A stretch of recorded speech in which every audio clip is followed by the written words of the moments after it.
대림절을 지금 지나가고 있습니다. 평화의 왕으로 오신 그 주님, 기쁨의 왕으로 오신 그 주님, 그리고 희망의 메시아로 오신 주님, 왕 중에 왕이 되신 그 주님을 정말 사모하고 기다리는 심정으로 보내는 것이 대림절이에요. 그저 대충 12월 다 기쁘다고 오셨나 입술로만이 아니고 마음 중심으로 우리의 희망의 메시아, 우리 기쁨의 메시아, 평화의 메시아, 왕 중의 왕을 내 마음 심령 왕자에 모십니다. 이런 고백을 하면서 믿음으로 지내는 절기가 대림절이에요. 이 대림절에 정말 주님을 기다리는 마음으로 주의 전에 올라오는 우리 온 성도들에게 하나님의 은혜와 평강이 넘쳐서 정말 새로운 희망을 주시고 세상이 주지 못한 기쁨을 얻게 되어지고 참된 평화를 얻게 되어지고 마음 보호자 위에 주님 모셔서 주님과 함께하는 복된 삶 되어지기를 주님의 이름으로 축원합니다. 아멘. 안 하는 사람이 있는데 마스크 때문에 안 보여서 그러나. 오늘 말씀은 유대인들의 최대 명절인 유월절날 일어난 사건이에요. 6월절이면 여러 나라에 흩어져 살던 사람들이, 유대인들이 예루살렘으로 많이 모여들옵니다. 그 모여든 사람들 가운데 헬라 사람들 몇 사람이 있었어요. 예수님 당시 헬라라는 나라는 없었습니다. 이미 로마의 식민지가 되어 있었어요. 로마의 식민지가 되었지만 그들은 여전히 헬라 말을 사용하고 있었습니다. 헬라어를 사용한 이 이방인들을 헬라 사람들이다 이렇게 칭하여 기록하고 있고 부르고 있었던 거예요. 본문에서 예수를 만나려고 찾아온 이 헬라 사람들이 누구인지 정확하게 알 수는 없지만 다음과 같이 전해오는 이야기가 있습니다. 예수님을 찾아온 헬라 사람들은 작은 도시 국가인 에데사라고 하는 그 나라에서 온 사람들이에요. 그들이 온 이유는 그들의 왕국의 왕자가 그만 문둥병에 걸렸는데 유대 나라에 가면 예수라는 분이 계신다. 그분은 문둥병자를 고치고 죽은 자까지 살린다는 큰 소문을 듣고 찾아온 거예요. 그래서 에데사 왕은 이스라엘 나라에 대해 잘 아는 박사들 몇 사람을 골라서 보냅니다. 그들은 예수를 만나 뵙고 전해야 된 그 말은 왕의 아들 병을 고쳐주시고 그리고 에데사에 같이 가셔서 왕의 고문이 되어주시고 이제 왕국에서 평안한 일생을 보내십시다. 이런 아주 정중하게 요청하는 그런 전가를 보내는 거예요. 우리도 삶 속에 보면 어떤 일은 가까이 있는 사람들보다 멀리서 어느 정도 떨어져 있는 사람들 보면 더 잘 보이고 더 잘 알게 되잖아요. 마치 바둑과 장기를 둘 때 직접 두는 사람보다 옆에서 보는 사람이 더 잘 알아서 훈수를 두잖아요. 이처럼 멀리 있던 사람들이 더 잘 알듯이 에데사 왕은 그 사신들을 통해서 유대인들이 예수님을 제거하려고 호시탐탐 기회만 보고 시비를 거는 것을 잘 보고 알고 있었어요. 그러니 유대 나라에서 그렇게 불안하게 사시지 마시고 저를 그렇게 죽이려고 하니까 왜 고통 속에 사시지 마시고 편안하게 우리나라에 오셔서 그저 왕궁에서 왕과 함께 호화호식하며 지내십시다. 이렇게 아주 정중하게 제안을 한 거예요. 예수는 빌립과 안드레를 통해서 헬라 사람들이 뵙고자 하는 그 말을 들으셨지만 언뜻 우리가 듣고 보기에는 동문서답 같은 그런 말씀을 하셔요. 인자가 영광을 얻을 때가 왔도다. 예수님께서 영광을 받을 때가 가까이 왔다는 것은 에데사 왕국에 가서 편히 살 때가 왔다는 그런 뜻은 아니에요. 또 예수님이 처음에 예루살렘에 입성할 때 기대했던 것처럼 로마의 군대와 허수아비 왕인 헤롯 왕을 몰아내고 유대에 통치하는 왕이 되겠다는 뜻도 아니에요. 영광을 얻을 때가 왔다고 말씀하시는 것은 주님이 십자가 지실 때가 되었다. 이 말씀이에요. 자신의 죽음이 가까이 왔다는 말입니다. 예수님은 십자가의 그 고난과 자신의 죽음을 영광으로 보고 계신 것이었어요.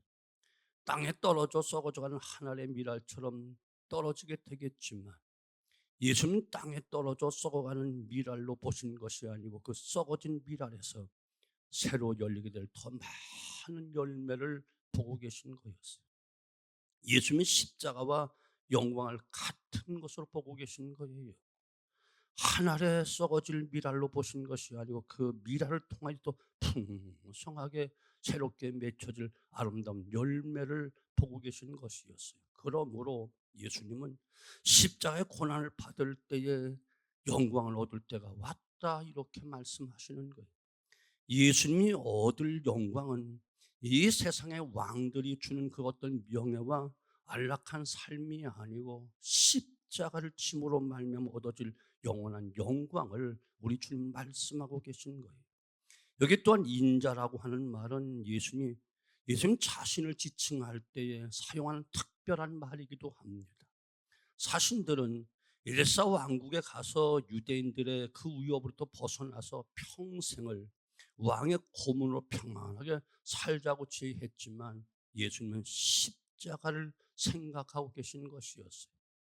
예수님이 생각하시는 영광은 왕이 되어 권세를 누리는 그런 영광이 아니고 십자가 뒤에, 죽음 뒤에, 고난 뒤에 있는 영광을 주님은 보고 계신 겁니다. 여러분 기억하십시오. 진정한 영광은 십자가를 통해서 온다는 이야기. 하늘의 미랄처럼 자신을 희생할 때 찾아오는 영광이 바로 영원한 영광입니다. 하나님의 아들이신 예수님도 영광을 얻으시기 위해서 희생이 필요했다는 이야기. 십자가를 지셔야 했다는 이야기. 희생하지 않고 자기가 죽지 않고 십자가 지지 아니하면 진정한 영광은 얻을 수가 없습니다. 예수님 이 말씀을 눈에 보이게 구체적으로 그리고 손에 잡히게 설명하시되 24절 내가 진실로 진실로 너에게 이르노니 한 알의 밀이 땅에 떨어져 죽지 아니하면 한 알 그대로 있고 죽으면 많은 열매를 맺느니라. 땅에 떨어져 묻혀서 어두운 시기를 지내야 된다는 거예요. 밝은 곳에서만 있으면 열매가 맺혀지지 않는 법이에요. 전깃불이 항상 밤에도 환하게 밝혀져 있는 그 지역의 식물들은 제대로 열매를 맺지 못합니다. 사람도 땅에 묻혀서 어두운 시기를 지내야 진정한 열매를 얻을 수 있는 것입니다. 어두운 시기를 잘 이겨내시기를 주님의 이름으로 축원합니다. 그래야 영광을 얻고 승리를 얻을 수 있습니다. 우리에게 많은 열매를 맺게 하시려고 하나님은 우리에게 어두운 시기를 지나게도 하신다는 사실을 믿으셔야 돼요. 성경 속에 위대했던 위인들, 역사 속에 훌륭했던 사람들 다 보면 다들 한결같이 어둡고 깜깜한 시기를 다 지냈던 사람들, 이것을 극복하고 이겼던 사람들 영광을 얻었고 진정한 승리를 얻었던 모습을 여러분 잘 알고 계시지 않습니까? 하나님은 이름도 없이 빛도 없이 죽어 지내는 사람을 통해서 열매를 맺게 하시고 땅에 떨어져 묻히고 발표야 싹이 나고 꽃이 피고 열매를 맺도록 하셨다는 사실을 꼭 기억하셔야 됩니다.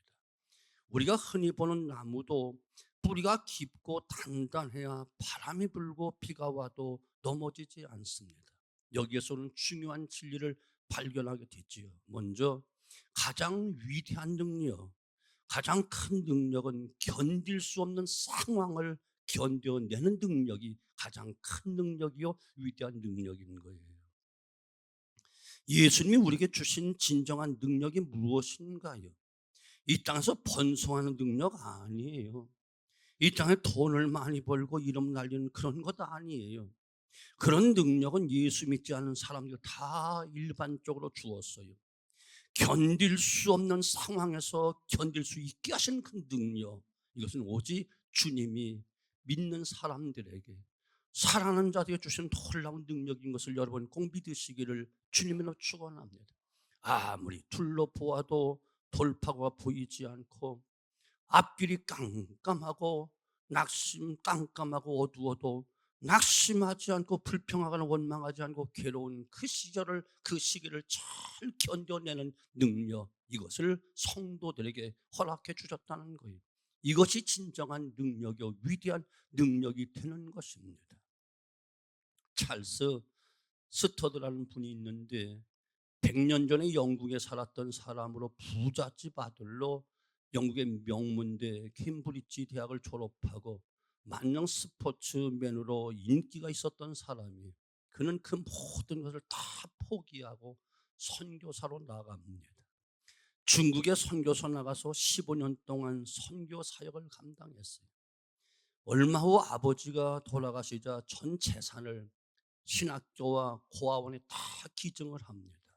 그 인도에서 6년간 선교사도 일을 했습니다. 그런데 건강이 나빠요. 더 이상 일을 할 수 없게 되자 영국으로 되돌아왔는데 얼마 지난 어느 집회에 참석했다가 식인종이 선교사를 기다립니다라는 문구가 있는 포스터를 보고 충격을 받았어요. 하나님의 음성으로 확신하고 아프리카 선교사로 지원을 합니다. 모든 사람이 그 건강, 그 몸 가지고 아프리카에 가면 몇 달도 견디지 못하고 죽을 것이다 라고 만류합니다. 부인도 안타깝게 말렸습니다. 그러나 그는 누구든지 나와 복음을 위해서 제 목숨을 잃으면 구원하리라. 마가복음 8장 35절 말씀을 붙잡고 아프리카로 갑니다. 한 번은 정글을 헤치고 가는데 29마리의 당나귀 중에 25마리가 죽고 겨우 4마리만 남는 무섭고 끔찍한 일을 만나기도 했고, 수많은 사람들이 말라리아 병으로 다 죽어갔지만 그는 말라리아로 죽지 않고 살아남았습니다. 그 후 70세가 되는 무렵까지 20년간 아프리카 선교사로 일을 했습니다. 숱한 고난도 있고 어려움도 많고 감당하기 힘든 그 고통도 있었겠지만 그것을 다 극복하고 이기는 능력, 이것이 바로 하나님이 주신 능력이요, 성도들이 갖는 능력인 거예요. 하나님의 능력은 불가능한 것을 가능하게 하시고 할 수 없는 것을 할 수 있게 하시는 능력. 여러분, 길이 막혔나요? 하는 일이 잘 안 되는가요? 여러분, 불가능해 보이는가요? 아니요. 여러분, 진정 하나님 믿는다면 홍해바다 밑에 비상구를 여시는 하나님의 능력, 반석에서 샘물 나게 하신 하나님 능력, 요단강을 가르시고 여리고성을 무너뜨리는 하나님의 능력이 우리 뒤에 있고 우리 앞에 있고 우리와 함께함을 의심 없이 믿으시기를 주님으로 축원합니다. 견딜 수 없는 상황인가요? 마음 아파 견딜 수 없나요? 정말 밤잠을 못 자고 있나요? 견디십시오. 견딜 수 있습니다.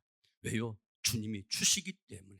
그 능력을 오늘 십자가를 바라보고 십자가 뒤에 영광을 보시는 그 주님이 우리 성도의 나를 따라오라, 아무든지 나를 따라오라, 십자가 지고 따라오라, 견딜 수 없는 상황 견디고 따라오라 말씀하고 있기 때문에 그렇습니다. 두 번째, 열매는 하나님께 맡겨야 되는 거예요. 땅에 떨어져 죽는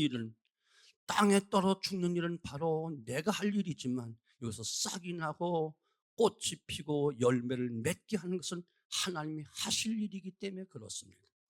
하나님이 하실 일과 내가 할 일을 혼돈해서는 안 돼요. 나는 땅에 떨어 죽는 일까지만 하면 됩니다. 나머지는 내 일이 아니고 하나님이 하십니다.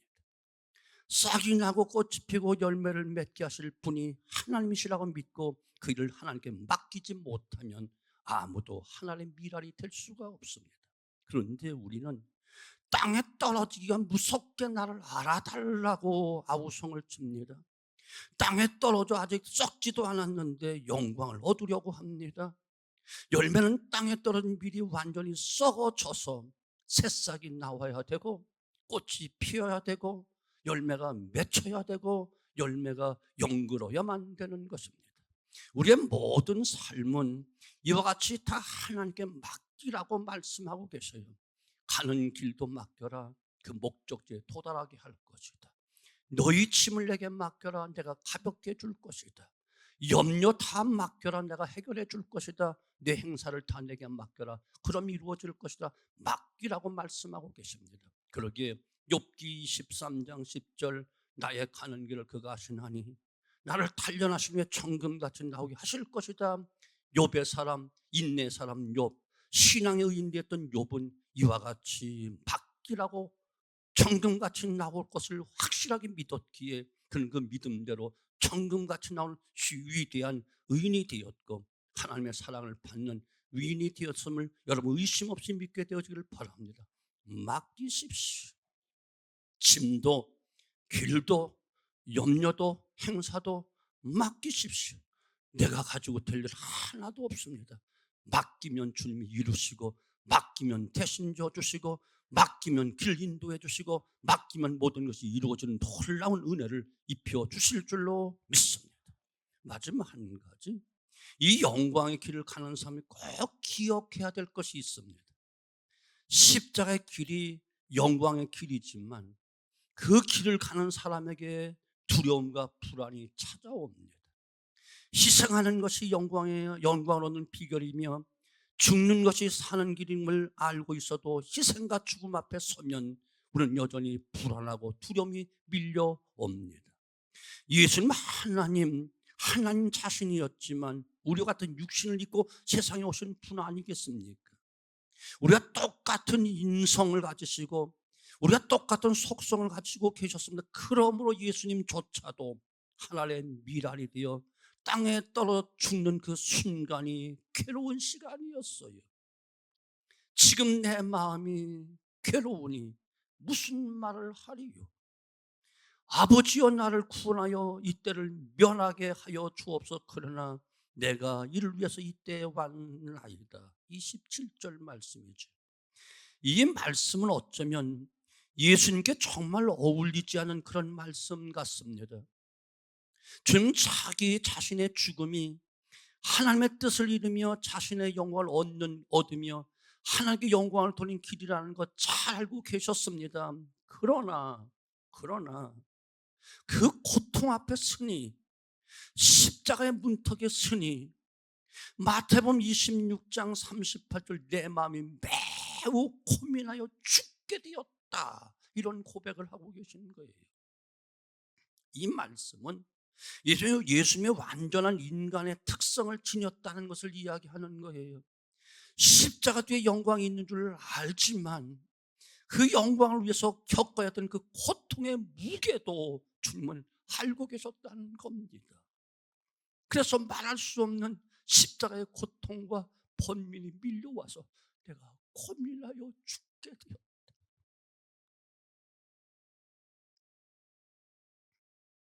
그래서 가능하면 이때를 면하게 해달라고 요청하신 그 모습을 보지 않습니까?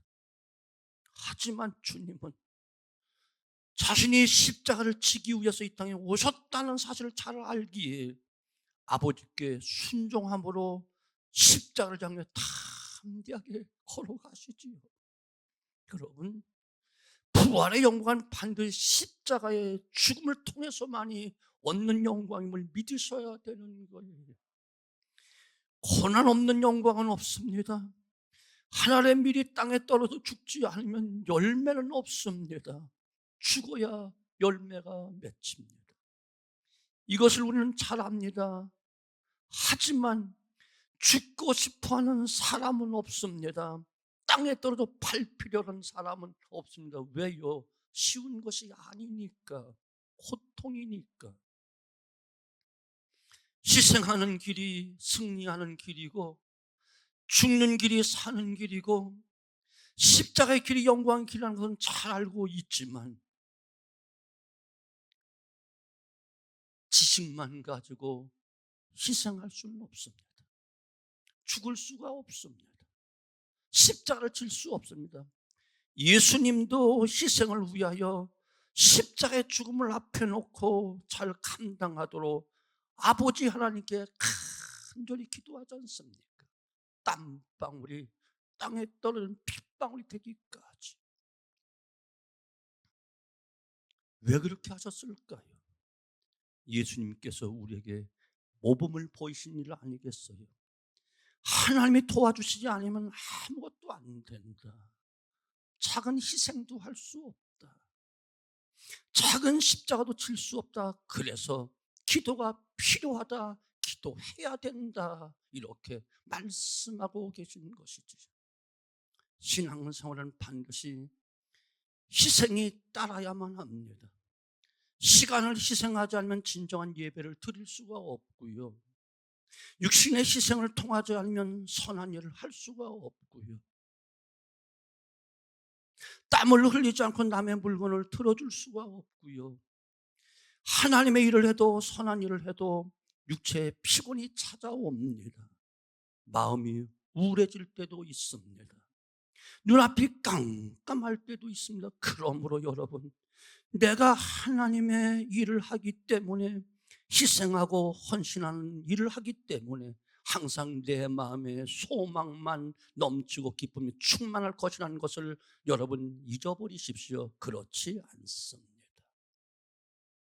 예수님의 마음도 십자가를 앞에 놓고 답답했어요. 고통스러웠어요. 고민스러웠어요. 번민스러웠습니다. 연약한 제자들에게 함께 이 짐을 나눠줄 수 있겠느냐, 나와 함께 끼어 기도할 수 없겠느냐 말씀하셨습니다. 그러나 그 주님은 그 두려운 감정을 다 이겨내셨습니다. 아버지여, 나를 구원하여 이 때를 면하게 하여 주옵소서. 그러나 내가 이를 위해서 이 땅에 왔나이다. 예수님도 육신을 가졌기 때문에 십자가를 지기 전에 괴로운 마음이 있었다는 거예요. 너무너무 힘들었다는 거예요. 번민스러웠다는 거예요. 그러나 예수님은 자신의 감정보다 하나님의 영광을 위해서 결단을 하십니다. 사랑하는 성도들, 우리는 늘 내 자신의 어떤 안락한 삶과 세상적인 명예와 하나님 영광 사이에 고민할 때가 많이 있지요. 많이 고민하고 있지. 어쩌면 오늘 이 거룩한 성일 교회를 갈 것인가, 오늘 꼭 그 사람을 만나야 되는데 만나야 되지 않을까 고민하다가 여러분 이기고 오셨나요? 잘하셨습니다. 예수님은 십자가를 피하고 편하게 살 수 있는 방법이 많이 있었겠지. 유대의 다른 나라에 비해서 달아나면 유대인들 결코 그곳까지 찾아올 수도 없고 잡아가지 못하겠지요. 더 큰 인기를 얻을 수 있겠죠. 그러나 주님은 아버지 하나님의 영광을 바라보고 영광을 위하여 하나님의 뜻을 쫓아 결단을 내리십니다. 28절, 아버지여, 아버지의 이름이 영광스럽게 하옵소서. 이에 하늘에서 소리가 나서 가로되 내가 이미 영광스럽게 하였고 또 다시 영광스럽게 하리라 하시는데, 오늘 우리가 주님이 주신 십자가의 길을 가게 되면 주님이 얻을 영광도 반드시 얻게 될 것입니다. 십자가의 길이 곧 영광의 길이기 때문에 그렇습니다. 견딜 수 없는 오늘 상황을 잘 견디시기를 바랍니다. 진정한 능력은 바로 어려운 상황, 감당할 수 없는 상황에 끝까지 견디는 것, 이것이 진정한 승리자가 되는 것이고 영광을 얻게 되는 겁니다. 견디십시오. 인내하십시오. 아니, 견딜 수 있습니다. 왜요? 하나님이 능력을 주실 것이기 때문에. 우리 아버지가 결코 놓지 않고 우리를 붙잡고 가실 것이기 때문에. 성경은 분명히 말합니다. 현재의 고난은 장차 나타나는 것 영광과 좋게 비교할 수 없느니라. 이 놀라운 승리가 우리 온 성도에 임하게 되어지시고 12월 한 달 동안 이처럼 희망의 메시아를 기다렸고 기쁨의 메시아를 기다렸고 또한 평강의 메시아를 기다렸고 만왕의 왕 되신 그분을 진정 기다리셨다면 그분 가신 십자가의 길 우리 묵묵히 잘 감당해서 그 영광에 동참하는 승리의 삶이 되어지기를 주님의 이름으로 축원합니다.